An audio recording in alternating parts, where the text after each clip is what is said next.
Who is the blonde bombshell that we all know? Well, she doesn't speak, and yet we know who she is. Her name is Barbie. Today we're going to discuss the way that Barbie is affecting today's image of what a woman is supposed to be like. We will begin discussing with where Barbie started out.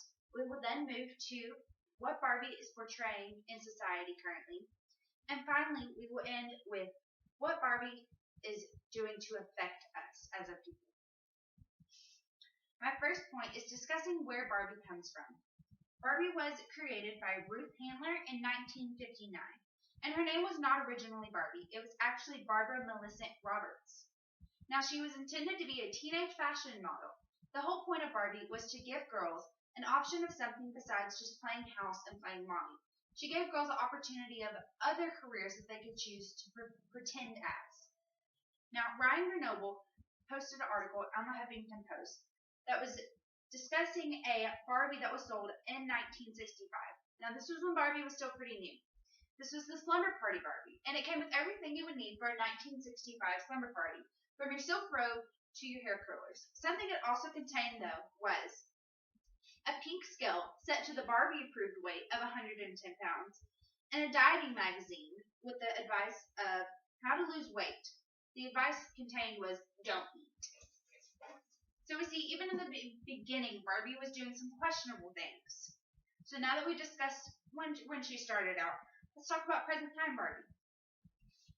Now, Barbie outsells every other doll on the market without a doubt. It's estimated that one Barbie is sold every 3 seconds.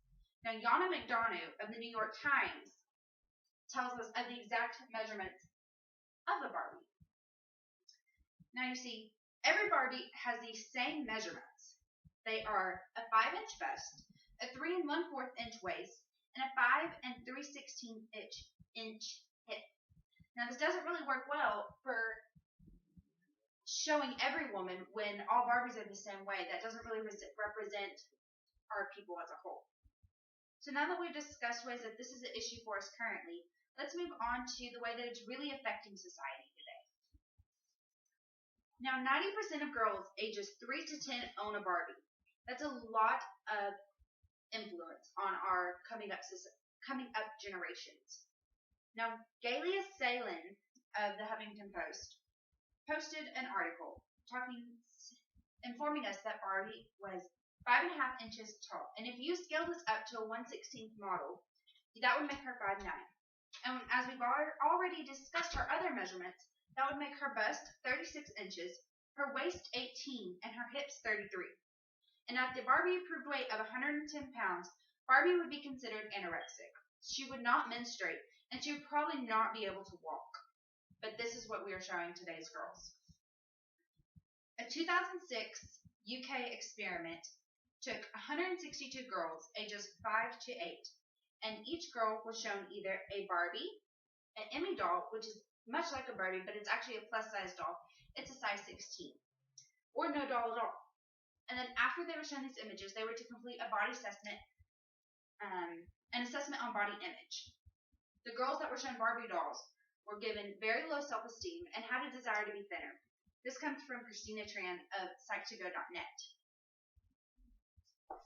So to tie all this together, we're seeing that Barbie is really affecting society in a more negative way, but that was never what she was intended to do. So to wrap everything up, we began talking about how Barbie originated, where she came about as a positive thing.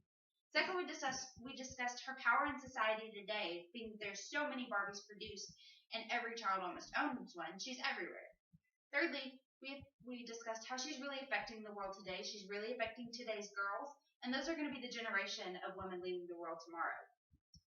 So this is not a speech about Let's Hate Barbie, but this is just informing you of who Barbie was, and how maybe she can come back. Thank you.